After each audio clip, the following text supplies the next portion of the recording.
we move now from the Stormy Daniels hush money payment case that is likely bringing charges against Trump this week. At least that's Trump's expectation out of New York, to Georgia and the investigation we've been following very closely that is so important into Trump's attempts to overturn the 2020 election results in the state of Georgia. And I have some big news on that front. So before we get into it, as we talked about previously, while Trump should be held accountable for any of his violations of the law, absolutely, it has been unfortunate to see, just as far as the timeline goes, the Stormy Daniels case come first in likely bringing charges against Trump because of how significant some of these other cases are. And that's what we're talking about here. So here's this being reported from CNN. Georgia prosecutors considering racketeering and conspiracy charges in probe of effort to overturn Trump's 2020 loss, source says. Atlanta area prosecutors are considering bringing racketeering and conspiracy charges in connection with Donald Trump's effort to overturn the 2020 election in Georgia, according to a source with knowledge of the investigation.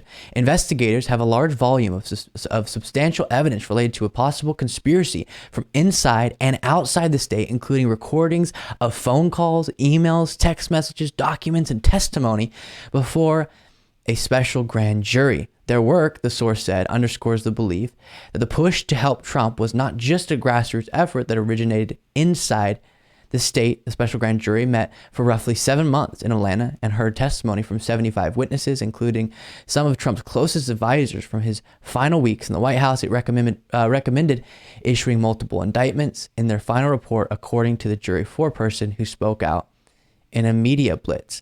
Fulton County District Attorney Fani Willis could make decisions on charges this spring, the source said.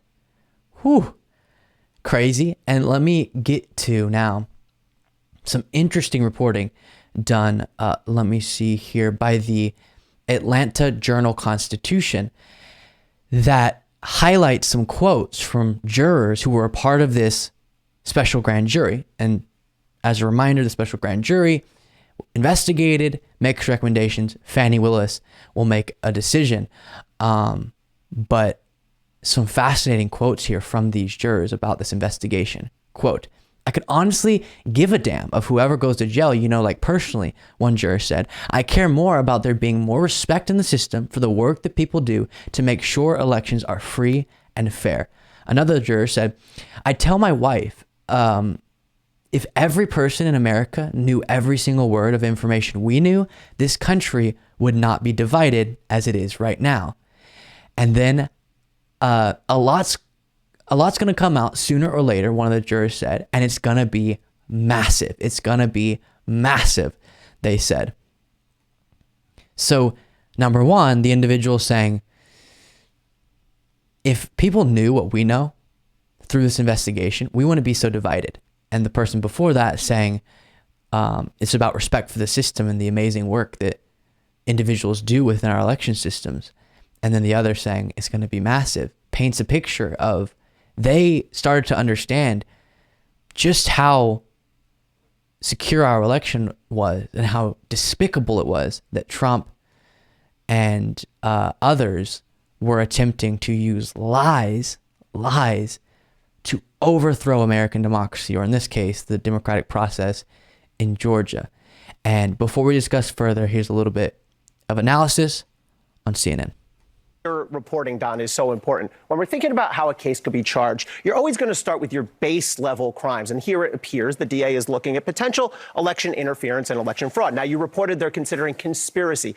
That's a loaded word, but all it really means is an agreement, a meeting of the minds between two or more people to commit a crime. And then if you go up to racketeering, now this is a really powerful tool that prosecutors use. What you have to do is show two things. First of all, the existence of what we call a racketeering enterprise. That can be a mafia family, that can be a drug trafficking organization, but it can also be a corporation or a political entity. And then you have to show that they engaged in what we call a pattern of racketeering activity, meaning that they committed two or more crimes in an organized fashion, which brings us to this other new piece of information. There's a third phone call. We already know about, of course, the infamous phone call to Brad Raffensperger. I just want to find 11,780 votes. There's also a public recording of Donald Trump talking to this investigator, Frances Watson, when he tells her, when the right answer comes out, you'll be praised. Now we know Trump also called the former Georgia Speaker of the House, asking him to convene a special session. Now, Don, as we know, we've heard from some of the grand jurors, special grand jurors who've come out. They've told us that they've recommended indictments for more than a dozen. Okay. So, conspiracy, racketeering, election interference, and fraud, which there seems to be. We don't know everything that's in the investigation and what they've uncovered, but even what we do know, there seems to be quite a bit of evidence that Trump was indeed trying to interfere in the election, indeed trying to, without any grounds, overthrow the results. Just say, nah, I'm the president.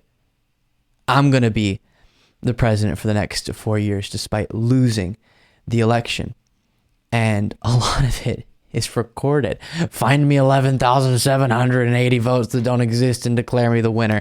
Calling the Speaker of the House, as we recently covered, the fact that the recording was shown to these jurors of Trump calling the late Speaker of the House of Georgia at the time and asking him to call a special session to overturn the election results. It is just hard as these words leave my mouth to recognize this is real life. This is what we're talking about.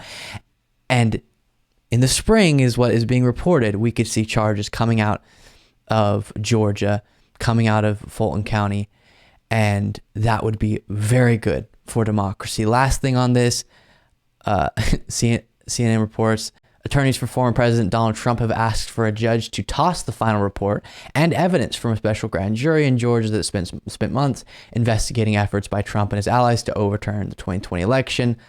Yeah, of course they are. Can you toss all that out? That kind of makes Trump look bad. That's not going to happen, but of course they will be attempting to get all of the damning evidence thrown out. All right, so there it is. Wow, big stuff. You can tell. I'm rather excited because it was a very dark time for American democracy that we observed, and we're still in it in a major way. And for our legal system to respond in the way that it should is going to give me some hope for the future.